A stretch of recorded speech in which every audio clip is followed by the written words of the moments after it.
kick the meeting off, and I'm going to pass it over to Sandy Barr with the Sierra Club to talk a little bit about what is the Corporation Commission. Thanks so much, Brett, and thanks everyone. It's a pleasure to be part of this evening. So I wanted to give you a base from which to work so we can talk about the rest of this. And sorry, it looks like the slide cut off a little bit. I tried to fit a lot of things into it, but I can still cover it. So the Arizona Corporation Commission is a constitutionally established body. So it's like a fourth branch of government established in Article 15 of the Arizona Constitution. We have 5 elected commissioners, and they are elected every 4 years. 3 will be elected at one time, and then the next time it would be 2. So this last November, we elected 3 commissioners.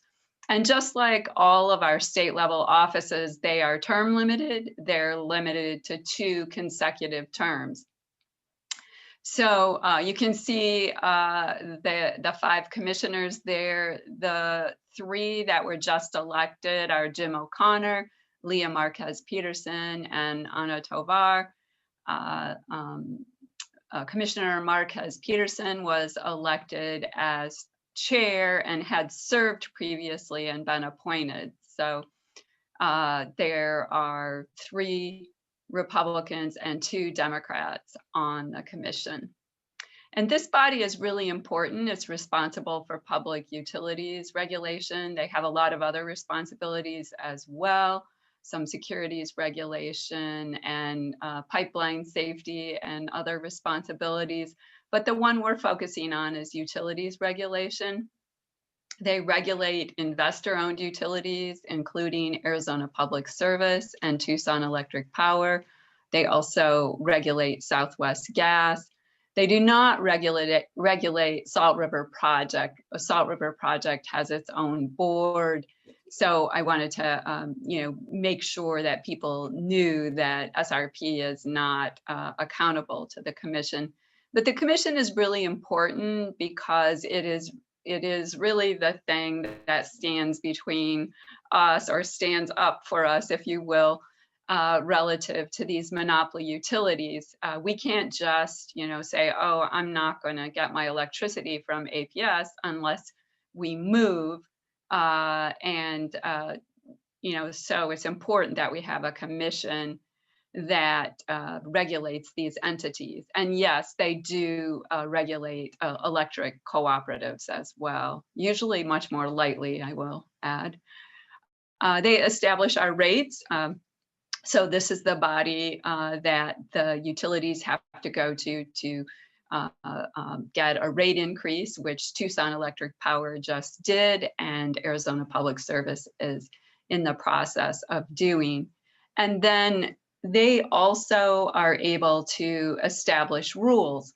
Right now, we have a renewable energy standard and tariff and energy efficiency standard. Those were established by the commission as well. And what we're talking about tonight is also something that the commission is doing by rule.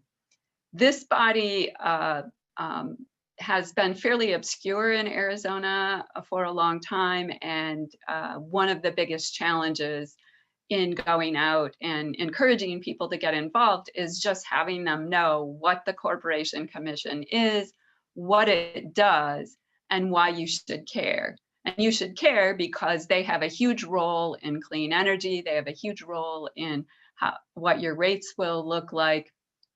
And it is a body that is supposed to be accountable to the public. So it's really important that they hear from customers, well, ratepayers overall for these utilities.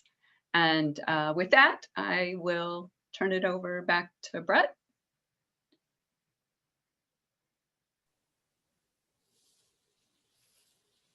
Great, thanks, Sandy.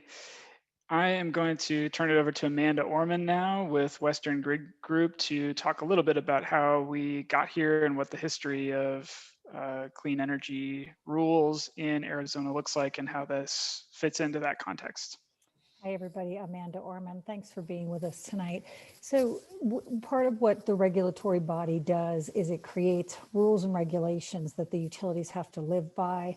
And one of the things the Arizona Commission did, which other commissions do, is that they required utilities to get a certain amount of their energy from different types of resources, renewable energy resources, energy efficiency resources. And they do this because it's in the public interest. And also that if they didn't require utilities, utilities often would not develop these types of resources. So Arizona, interestingly, I think was the first state in the nation to ever require utilities to adopt solar energy, and it was a 1% standard that was adopted in 2001. We were the first in the nation. Then in 2006, the commission went back and looked and said, renewable energy has come down in cost. There's a lot of different reasons to adopt it. It's cleaner, it doesn't use water, it can be produced locally, it creates jobs. And even though it was more expensive than traditional energy, they adopted a 15% standard by 2016. The commission also adopted a standard for energy efficiency. Utilities don't want to reduce the amount of electricity that customers use. They want to get the use more because they can make more money. And so we adopted one of the nation's, I think, strongest standards to require utilities to work with commercial customers, residential customers, individuals, to reduce the amount of energy that they're using, because energy efficiency, using no energy, is the cheapest form of energy. So we did that in 2010. So we've been waiting for quite a long time. We've been waiting for quite a long time to update these rules, and many of the states around the United States have started to do more in renewable energy than the state of Arizona. So where we've moved to now is that a group of stakeholders decided that they wanted to put before the Arizona Corporation Commission ideas of what could be done to move the state forward. And so a group of stakeholders put a proposal before the Arizona Corporation Commission that included carbon reduction, so 100% carbon reduction goal, increased energy efficiency to build on the standard that we had, a distributed energy standard to also build on the standard we had, and renewable energy to make sure that we're using more renewable energy, more than the 15%. We had at our peak 32 organizations that were consumer groups, business groups, charitable organizations, religious organizations that all signed on to this proposal and said, look, it's in Arizona's best interest to get much cleaner and use these new technologies and not rely so much on fossil technologies. So a whole proposal was sent to the commission with literally hundreds of letters and comments supporting. Then the commission actually took up this issue, and the commission staff has put out, I think, 4 different rule drafts that combine all the issues that we wanted to see together. And so we've come a long way because of the advocacy that folks like you and others have done. The commission now has a full package that they're considering. We've worked on this for a really long time. It's been over 2 years, and I know our organization, we sent in like 7 sets of comments, and we participated in probably 7 days worth of hearings to get to the point where we are. So we're at a really critical point. We've got a really good rules package that includes all the primary issues that we wanted to see, and you'll be hearing more about that from other participants. So appreciate your input, and now is the time to get engaged. So Brett, back to you. Perfect. Thanks, Amanda. Really good recap of where we are at. And so now we're going to take a dive into what is actually in the ACC energy rule package that is before the commission. And the major sections we're going to cover are 100% carbon reduction standard, the 35% energy efficiency standard, 5% energy storage standard, updates to integrated resource planning, and then just an equitable energy transition. And so I'm going to turn it over to Autumn Johnson first with Western Resource Advocates. Thank you, Brett. I realize this is an extremely basic slide for everyone here. So just to be clear, when we're saying there's a 100% carbon reduction standard, this rule specifically focuses on carbon emissions reductions over time and is not a technology-based standard. So any technology would fit within this rule as long as it meets these benchmarks for carbon dioxide specific emissions. So as the rule is currently proposed, the utilities regulated by the commission would need to reduce their carbon 50% by 2032, 75% by 2040, and 100% by 2050. Unlike some rules, specifically in international agreements like the Paris Agreement, it's not based on a 2005 baseline year. It's actually the average emissions for each utility between 2016 and 2018, which is the most recent data that the utilities or that we have available to us. The other thing I would just say is really important is that the focus of this is to try to limit global temperature rise to the 1.5 degrees Celsius, and that's all based on the Intergovernmental Panel on Climate Change's report on what would happen with the 1.5 versus 2 degree Celsius change and what kind of emissions we need to keep within that. I will say, this is just for the electric sector, and we really need to be talking about economy-wide emissions. And so this is just a start, but it's a really important start. That's all. Thank you. Great, thanks, Autumn. And so now we're going to turn it over to Karen Potter with SWEEP to talk about energy efficiency. Excellent. Thank you so much, Brett, and thank you all for joining us. One of the exciting components of the Commission Energy Rules is an extended and expanded energy efficiency standard. Energy efficiency is not simply great just for reducing energy over time and for reducing our greenhouse gas emissions, but it's also a really important tool for consumers to be able to save money on their electric bills and to also make the air quality within their homes and of course outside everywhere much more better. So it improves quality of life over time. So based on all of the benefits of energy efficiency, the Commission recognized that energy efficiency was a core resource that needed to be a part of this larger energy rules framework. So because of that understanding of energy efficiency, the Commission added this energy efficiency standard, which requires load serving entities or entities that essentially own power generation, such as utilities like Arizona Public Service and Tucson Electric Power. It requires them to cut their energy waste over the next decade up to 2030. And it provides more opportunities for their customers to have more rebates and services to replace their old inefficient technology. So for those that have an old air conditioning unit that you've been dying to get rid of and to get a more efficient one so that it can be running much better, this is a great opportunity for you because more of these technologies will be made available to you. So that's essentially what this energy efficiency standard does, and it helps to swap out inefficient technologies and otherwise save customers more money. And that's a huge part of this standard. And when we're getting down to the numbers specifically, it requires APS and TP to save at least 1.3% of their retail sales annually through 2030. And that percentage there, a percent of retail sales, is a metric that we use to identify how much energy is being saved on an annual basis from a utility. And that's a really important metric. And that 1.3% number is actually very competitive and very much in line with what other utilities and states are doing across the country. So it really helps to put Arizona on the map in terms of being a state that cares for energy and making sure that we save energy. And another component of this standard that I did want to touch on for a second is a capacity saving standard.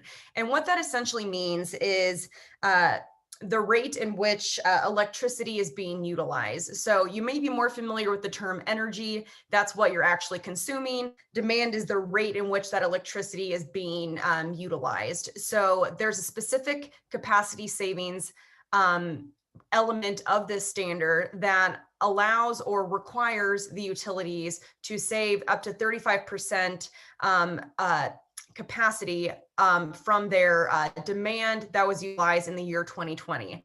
And I recognize it's a little bit wonky, so that's why I didn't want to put it on the slide here, but I did just want to mention that that capacity element of this is very critical, and it really helps to actually round out the standard into making sure we're offering as many energy efficiency savings opportunities as possible so that we can improve our utility customers' lives and to also improve the environment at the same time. And that's all I have. Thank you so much, Brett. Yeah, of course. And I think we have time to just take, you got a couple of questions that you probably can answer quickly. So one is, what about the rural electric co-ops? Does the efficiency standard apply to them? Yeah, that is a great question. Thank you so much for that. In the original energy efficiency standard that Amanda was talking about a little bit earlier, there was a percentage specifically for co-ops in that standard. And in this new extended and expanded energy efficiency standard, it specifically required or specifically has requirements for load serving entities. So that's APS and TP. So while the co-ops do not have a specific percentage as a part of the standard, there are opportunities for those cooperatives and other munis, as they're also called, to save energy. And the requirements that is already passed from the 2010 standard still applies to them, and essentially they still have to meet that amount moving forward. It's just that they don't have an additional extended or expanded requirement, but that's something that we're definitely looking into, and that's something that we continue to ensure that utilities like cooperatives are offering those opportunities for their customers. Thanks. And then is the 1.3% energy efficiency standard compounded annually? That's another question we got. Yeah, so that's a great question. So essentially how you get to this number, you could think of it as a different way of upwards of 35% at 2030. The 1.3% does not account for energy savings that has happened historically. Otherwise, it would have been a much larger number, and it would have been a little bit different comparatively with what we have on the screen here. But essentially, this 1.3% is an annual number. It's not the cumulative number. If it was the cumulative number, it would have been higher than the 35% I was mentioning earlier. So this is on an annual basis to make sure that we're in track on the interim towards our energy savings overall.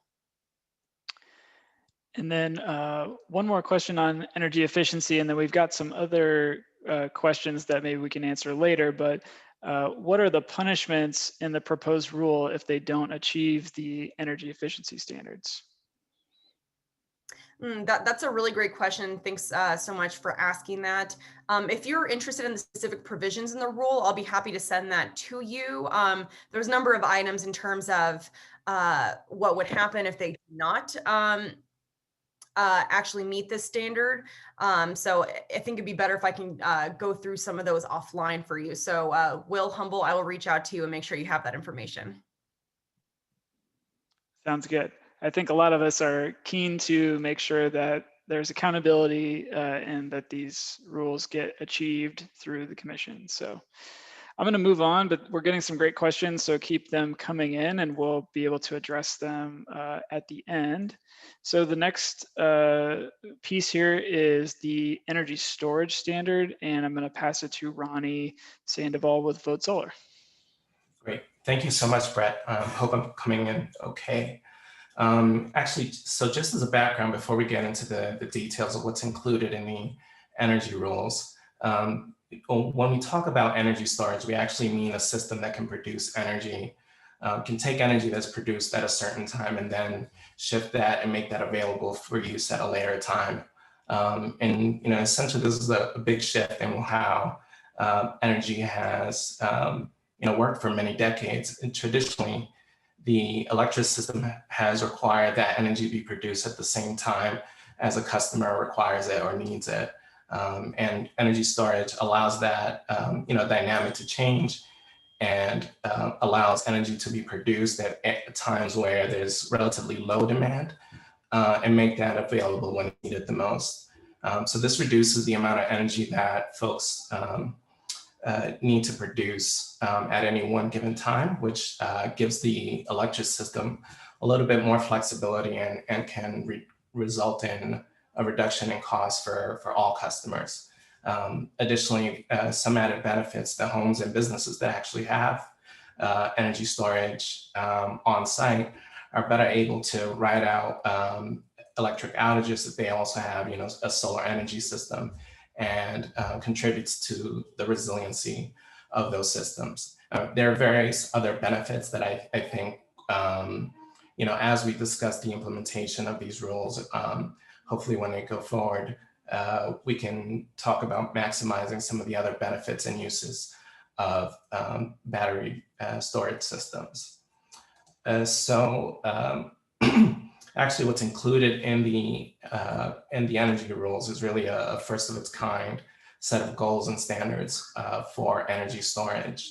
I think we focus a lot. We have focused as an industry on large scale transmission sited storage, which can be installed in very large amounts and large capacity amounts.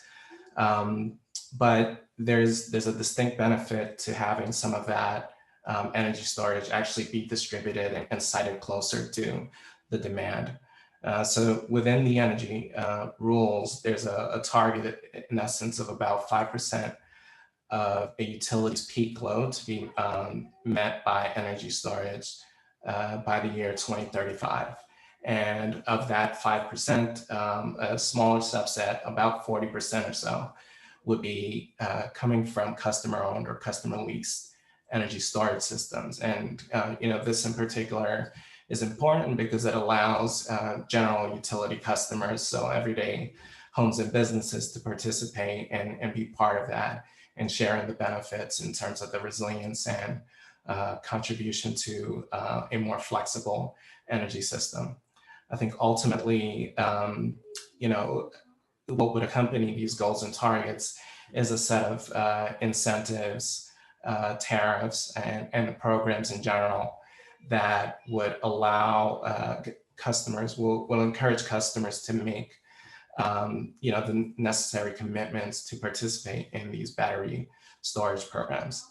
And some of the figures we present here, just based on that 5% target, we're talking about 500 megawatts of distributed storage. Of that, about 200 megawatts would be at a minimum customer owned or lease. More of that can be actually met with the customer owned or lease portion.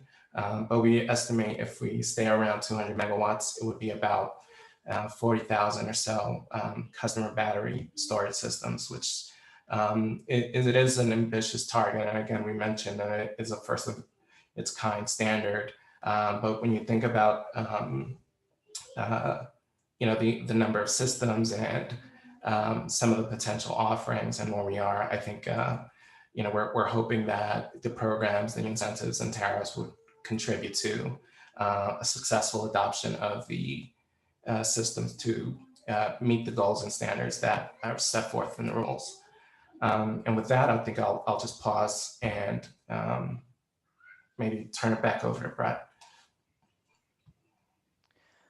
Great, thanks, Ronnie.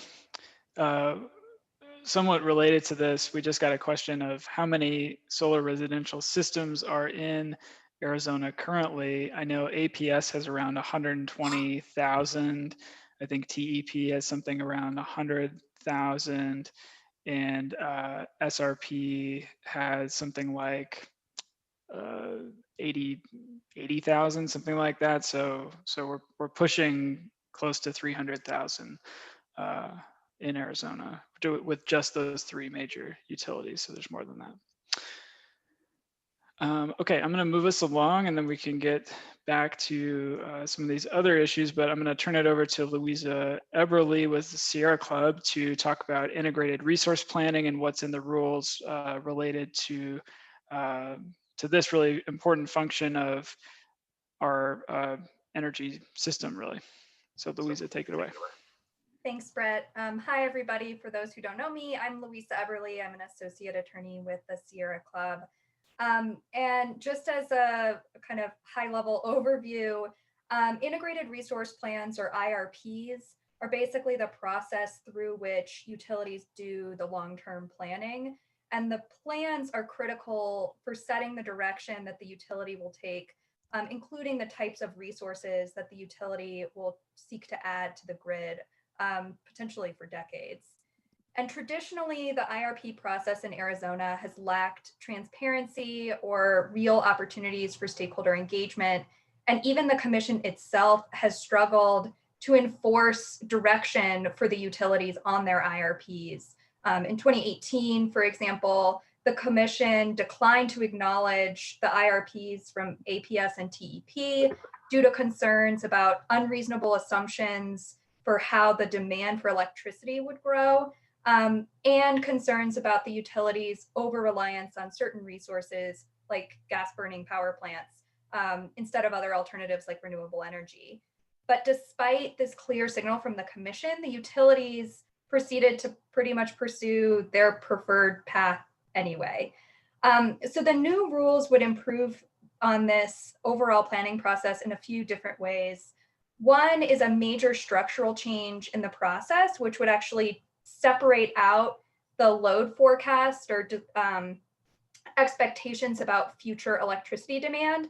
That would be separated from the process for identifying which resources to use to meet that demand. And this separation will make it easier for both the commission, stakeholders, and the public to give concrete feedback to the utilities about those demand projections, really get more into the weeds on the demand projections, and then separately also get more into the weeds on the resource types identified. In addition to that, the new rules would include an important improvement empowering more robust stakeholder participation by creating resource plan advisory councils. Those councils would be able to really dig into the weeds of a utility's assumptions and the development of the plan. This is important because the plans are really complicated, and the end product is heavily dependent on all of the inputs that go into the plan. So being able to engage in finer detail with the utility will empower stakeholder groups, like many of those on this call, to give more substantive feedback to the utilities to kind of direct the course of the development of the plan, and then subsequently to give recommendations, more informed recommendations to the commission. The new rules would also have a more robust process for actually procuring new resources, and that's called all source request for proposal. And that process would allow all resource types to provide their proposals for how they could meet the utility's identified resource needs. And this is an improvement because right now, basically, the utilities are empowered to decide when to ask for new resources, what they want to ask for, and how to structure it. The new process will really open up the opportunity for more competitive and robust bidding. And then finally, the rules also have a preference for renewable resources sited on tribal lands or in or near communities impacted by coal closures. I won't talk about that too much because I want to leave that for the next speaker, but I'll stop it there for now.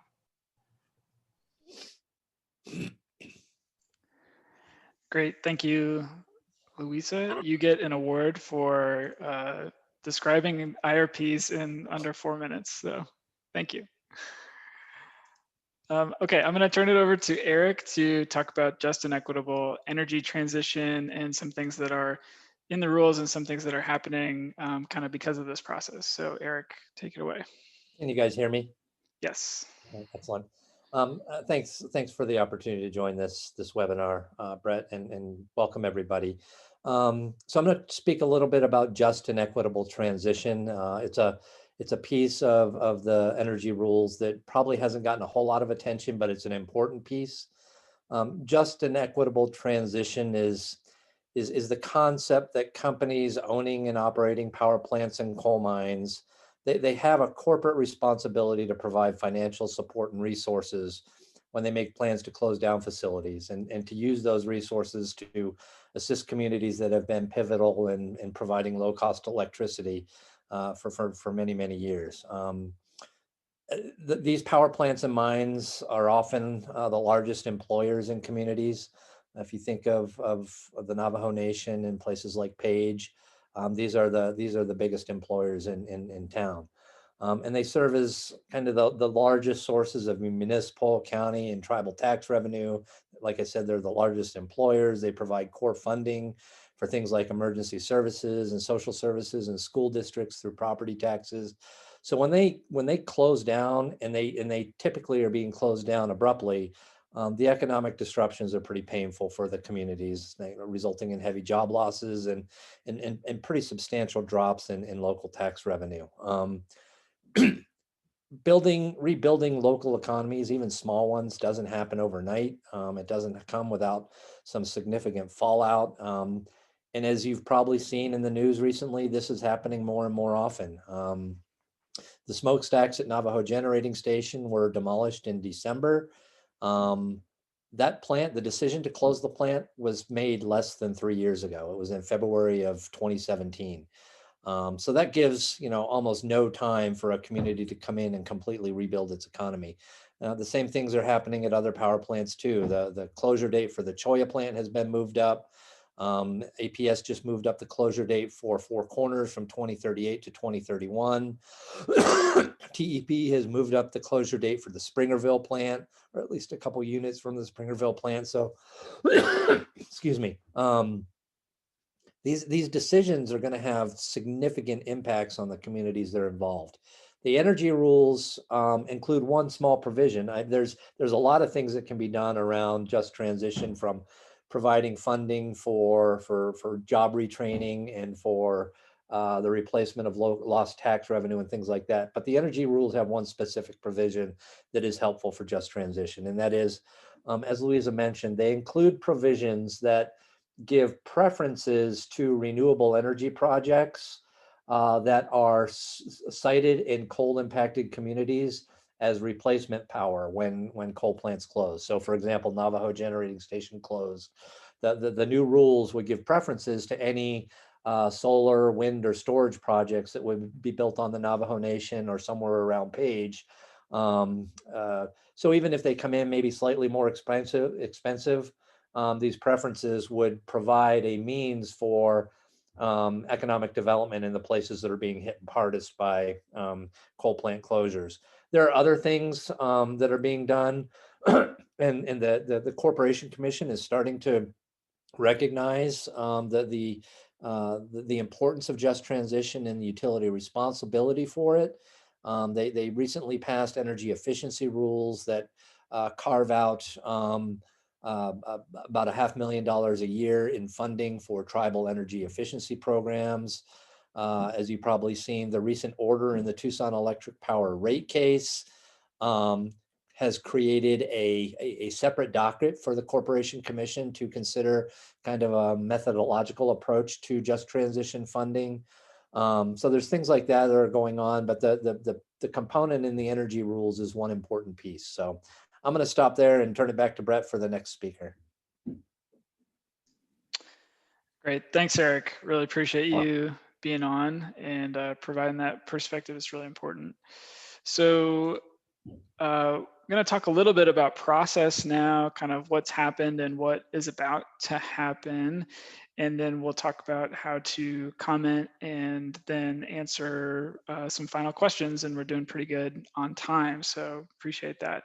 So essentially, back in November, the commission voted to send these rules to a formal rulemaking after, as Amanda noted, 2 years of debate, discussion, workshops, input from stakeholders, and so kind of wrapped this package up in a rulemaking that the commissioners could support and sent it on to formal rulemaking. It went on 4-1 in that vote. Then the ACC filed a notice of proposed rulemaking with the Arizona Secretary of State in December. And when the rules were published in the Arizona administrative registrar that kicked off a 30-day public comment period, which we're currently in now. So staff is supposed to file an economic impact statement of the proposed rules. And then next week, which is why we wanted to hold this webinar tonight, there are oral public comment sessions at the Corporation Commission that are being held via telephone. So you can call in and make a comment on Tuesday and Wednesday next week. And I've got some info about that in the next slide. The last day to make a public comment on this case is, or on the proposed rules, is January 22nd. So next week, and that's why those oral public comment sessions are the few days before. Then the commission staff are going to look at all of the comments that were submitted during this time and make a revised economic impact statement and also a summary of the comments received and provide that to the commission. And then the commission will take all of that into account and hopefully put it on an agenda and vote it into its actual rule. So this is how to make a comment, and we will definitely follow up to make sure folks have all of this information. But again, next week on Tuesday and Wednesday during the day, they're going to have public comments, so you can call in through these numbers, and you should be able to also go on the commission site to get this information the day of, or take a screenshot right now, and we'll also send this out. If you want to submit a written comment, you can go to the ACC website, which is azcc.gov, and then you have to go to Cases in Open Meetings, which is right there on the front page, and then make a public comment and a docket. And then there's a form that you have to fill out. And unfortunately, because the system's pretty cumbersome, you need to know the docket number when you do this. So we've provided it here. And again, comments are taken through the 22nd. So if you do it through that, it'll get uploaded. Some of our organizations, I know Sun, my group, Vote Solar, Sierra Club, I'm sure others have created kind of easier online platforms that folks can submit comments through, and then we will submit them on your behalf. So if you get those from us, you can also comment that way. And it's also fine to make a written comment, and then call in if you want to do that. This is an example of the form on the commission website, so I don't want to discourage anyone. It's actually fairly simple once you get there, but this shows what you need to fill out. And in the company name, you want to select Arizona Corporation Commission rulemaking, and then make sure you list the correct docket number. And again, a lot of us can provide this information, and we know that it can be cumbersome to do this, and so we're here to help. I want to pass it over to Gloria Montano Green with Chispa, Arizona, for some just further comments on talking points and how we want to help to get as many comments in as we can. Hi, thank you, Brett. So yes, so I think we've all been hearing it. Some based on the chat, everybody has different levels of comfort on different parts of it. But the most important thing is that the commission hears from you that you support energy rules, and you tell them that you want the ACC to move forward on the energy rules. If you've cared about any of the energy conversations that have moved forward, it's really important. And so how you can provide comments, be it oral comments or written comments, really just think about your experience, right? Some of you might already have 5 pages written on the level of solar. Some of you might have 2 sentences of why this needs to happen, or you like one specific component that was talked about. Think about it in those ways. We do have some suggested talking points for you, but it's always good to also talk about your experience. You are an Arizonan that you're really concerned about these things, and you feel the energy rules will do what? Is it clean energy? Is it clean air? Is it health? That you like hearing about investments in equitable transition Find yours. You don't have to be an expert on it. You just have to make sure this governing body, these 5 commissioners, hear from you in the next week that you support them moving forward on energy rules. Because as was shared earlier, we are on the cusp of actually moving forward and we haven't done anything in a decade.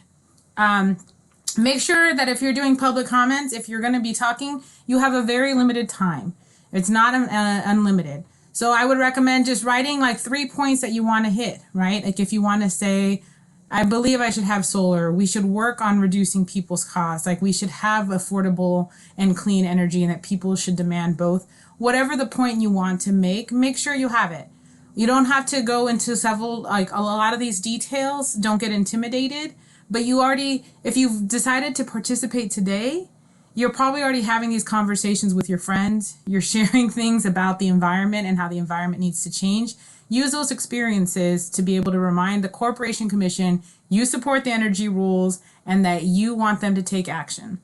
If you're submitting written comments, they can be long or short. You can write a paragraph, 2 sentences. You can write 5 pages. It's really up to you. So don't be intimidated by it. The most important part is that they hear from you, because the less they hear from you, the more the opposition who wants to stop these entities can be able to like stop progress from moving. And as we've shared, this has moved forward. Do we need to move forward a lot more? Yes, but this is a step forward. These are major step forwards and we can't have them be stopped moving. So some suggested talking points for you guys to consider. The next slide. Right, you can talk about it from the health and well-being of the communities, how it hits, how clean energy is becoming and is more affordable, more cost-effective, how there's a drive for investment, how it creates new jobs, clean jobs, how Arizona is the sunniest place in this country, and like how can we be a leader in renewable energy? How can we be a leader on energy efficiency? How can we do the greatest energy is the energy you don't even use. So how do we invest in that to reduce our bills, to be able to make things less expensive, to be able to focus on communities that have high energy burdens? How do we work on cleaner air, preserving our water, saving money, working on just and equitable transition on communities that have been hardest hit by being the host or the forced host of these coal plants for decades and now have to transition into communities and clean what was there. How do we make sure this governing body who makes decisions that impact our lives is transparent, right? And make sure to have that public input, like the Louisa really shared, right, what the IRP is. I've been learning about it for a few years and I still don't know the details, but I know it's a process to be able to make sure that there's accountability of the utility companies to put me and my community and my families first. So, and just in general, right, finalize no matter what your statement is, even maybe that could just be your 2-sentence statement. Tell the Corporation Commission that you support energy rules, that you need to make sure that they're moving forward, taking climate and moving towards like a standard and having accountability on behalf of Arizonans in your community. So just think about it. We'll be sharing, I think, right, Brett, maybe we'll be sharing, but your comments can be very deep or very small. Just the important part is that you are making comments or you're calling in. Thanks, Brett. Thank you. Thank you so much. Thank you all for being here. We're getting a lot of comments in the chat, and we really appreciate the engagement.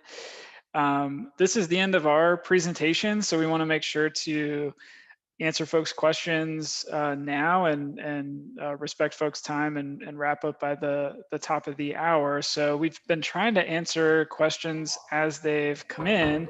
And so I think we only have a few right now that are hanging out there, but one of them is about community choice aggregation and how does this fit into the energy rules scenario, and is it an alternative if the rule doesn't pass? And for folks that don't know, community choice aggregation is something that's happening in California and some other states where communities come together and decide that they're going to purchase their energy from specific sources together, like 100% clean energy just for that city. And it's something that is starting to be talked about in Arizona. I think it would have to happen separately, but could happen within the framework of these rules, where we're looking at energy providers that need to get to 100% reducing their carbon emissions, and something like CCAs could drive further those ideas. But it's something that needs to still be discussed at the commission and other places. Let's see. Brett, if I could jump in with just one Yeah, point if too. someone's following the chat and wants to answer another question, please do. I just wanted to make a comment that one of the points we want to make sure we make to the commission is that they should vote these rules, get these rules passed as soon as possible. There's discussion about looking at other things and possible delays, and the former commission before this new one was elected was the ones that voted on this package. And so we have two new commissioners that weren't on the commission when it was put out for public comment. So I think in your comments to just really emphasize that to get this done now, we've spent 2 years, all the states around us are way ahead of us. That delay costs everybody money, especially when you think about not having good energy efficiency rules. So 2 questions that have popped up here. One is, these proposed rules sound rather progressive, but how do they actually compare to other states' rules? Someone want to take that one?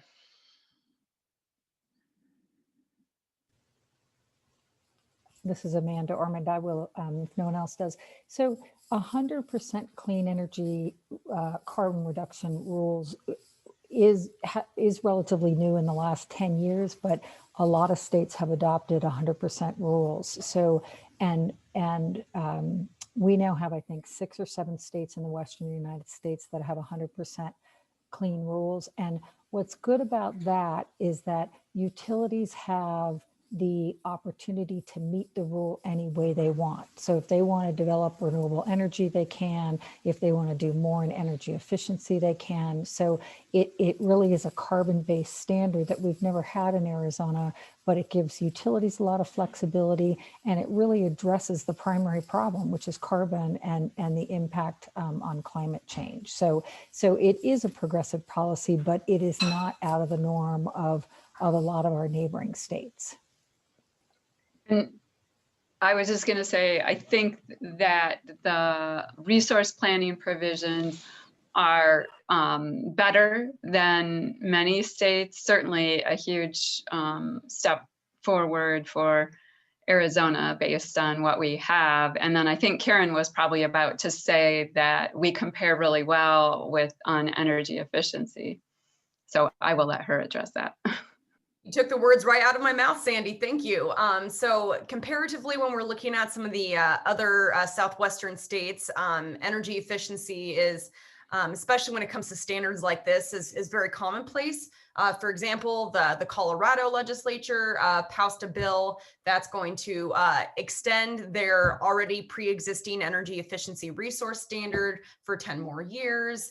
Also, when it comes to carbon, Colorado announced a 100% carbon-free electricity goal by 2050. And also when it comes to energy efficiency in places like New Mexico, they have also extended their energy efficiency resource standard for an additional 10 years in 2019. So these types of standards or policies, if you will, are very commonplace with a lot of our neighbors. And in fact, before Arizona took this very bold move and moved in this direction, we were starting to fall behind. So actually, with the way that we have composed of these energy rules is unique in that they're all together in this one package. But in terms of their ambition, it's very much in line with what a lot of our neighboring states are doing. Thanks. I want to address a comment about compliance. So Will wants to know if someone can reassure that there's adequate enforcement mechanisms to compel compliance in the rules. Can somebody speak to that? or what the accountability process is on some of the aspects here?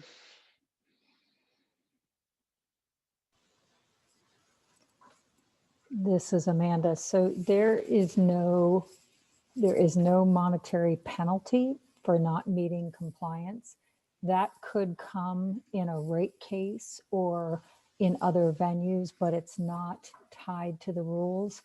I will tell you that APS has set its own goal for 100% carbon-free energy by 2050. And so this rule package ends up codifying what the utility already wants to do.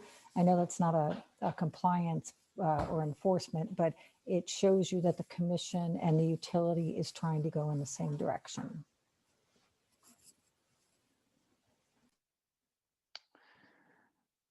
Thanks, Amanda.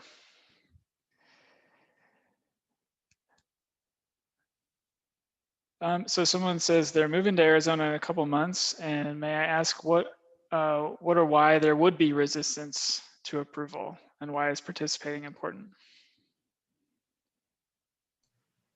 Gloria, do you want to take that one?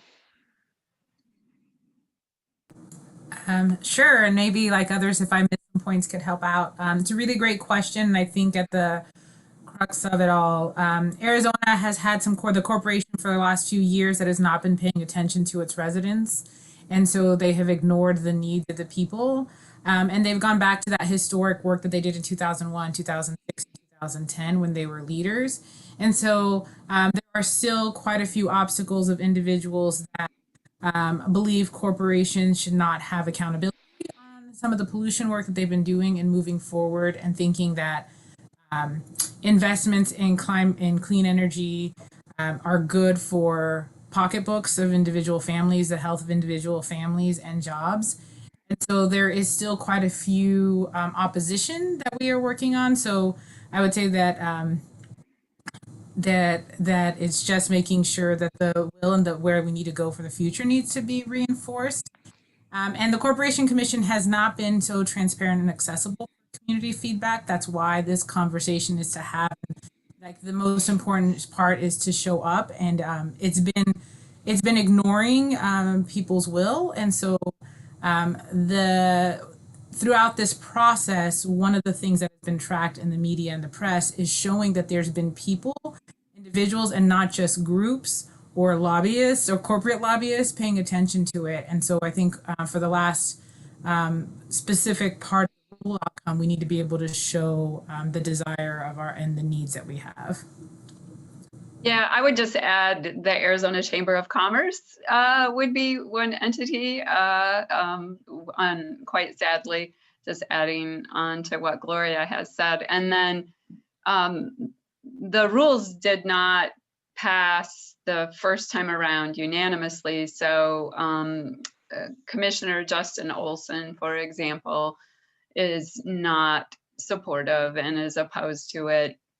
And I guess I would say some of these entities that talk about, market mechanisms, and I put that in quotes because it's so weird to talk about market mechanisms with monopolies like we're talking about. But so those are some of the entities, some legislators, and yeah, I think I've hit upon a number of the entities that have objected to the rules. The co-ops basically got out of most things, so they are they're not supportive. The utility co-ops, but they're not opposed either.